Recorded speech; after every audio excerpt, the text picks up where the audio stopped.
नमस्कार दोस्तों, आपका स्वागत है हमारे चैनल पर।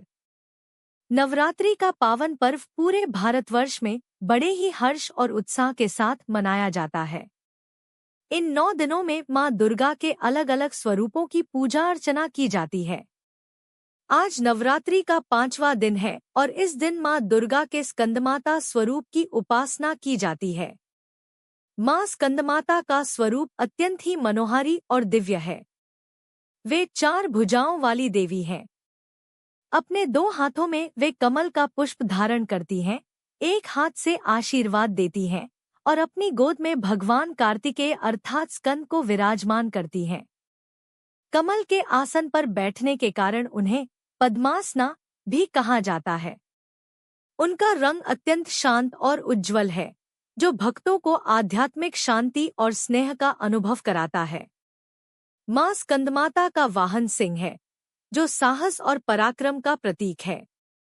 पौराणिक कथा के अनुसार जब असुरों का अत्याचार बढ़ गया तो देवताओं और ऋषियों ने मिलकर भगवान शिव और माता पार्वती से निवेदन किया कि वे एक ऐसे पुत्र को जन्म दे जो दुष्ट शक्तियों का नाश कर सके। माता पार्वती ने अपने तेज से भगवान कार्तिकेय को जन्म दिया। कार्तिकेय को स्कंद भी कहा जाता है और वे देवताओं के सेनापति बने। माता स्कंदमाता ने अपने पुत्र स्कंद को गोद में लेकर उसका पालन पोषण किया और बाद में स्कंद ने तारकासुर जैसे दैत्य का वध कर देवताओं को विजय दिलाई।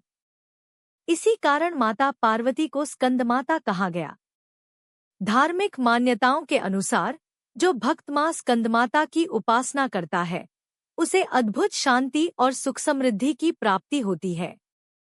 मां की कृपा से भक्त के जीवन से दुख, भय और कष्ट दूर हो जाते हैं। भक्त को संतान सुख की प्राप्ति होती है और संतान की उन्नति व दीर्घायु का आशीर्वाद मिलता है। साथ ही साधक का मन एकाग्र होता है और वह मोक्ष मार्ग की ओर अग्रसर होता है।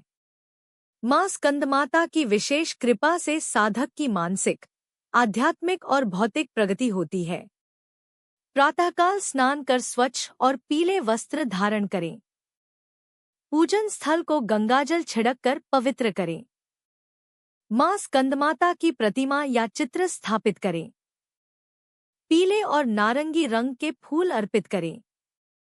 मां को केले और पीले रंग के फल विशेष प्रिय है, इसलिए उन्हें यह भोग अवश्य लगाएं।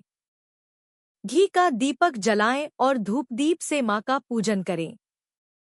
इसके बाद मां के मंत्र का जप करें। देवी स्कंदमाताय नमः या फिर मां का ध्यान मंत्र। सिंहासनगता नित्यम पद्माश्रित करद्वया। शुभदास्तु सदा देवी स्कंदमाता यशस्विनी। अंत में आरती करें और माता से अपने परिवार व जीवन की मंगल कामना करें। मां स्कंदमाता की उपासना करने से भक्त का जीवन सुख, शांति और समृद्धि से भर जाता है। उनकी कृपा से परिवार में एकता बनी रहती है और जीवन में हर क्षेत्र में सफलता प्राप्त होती है। तो आइए, इस नवरात्रि हम सब मिलकर मां स्कंदमाता की आराधना करें और उनके आशीर्वाद से जीवन को मंगलमय बनाएं। जय मां स्कंदमाता।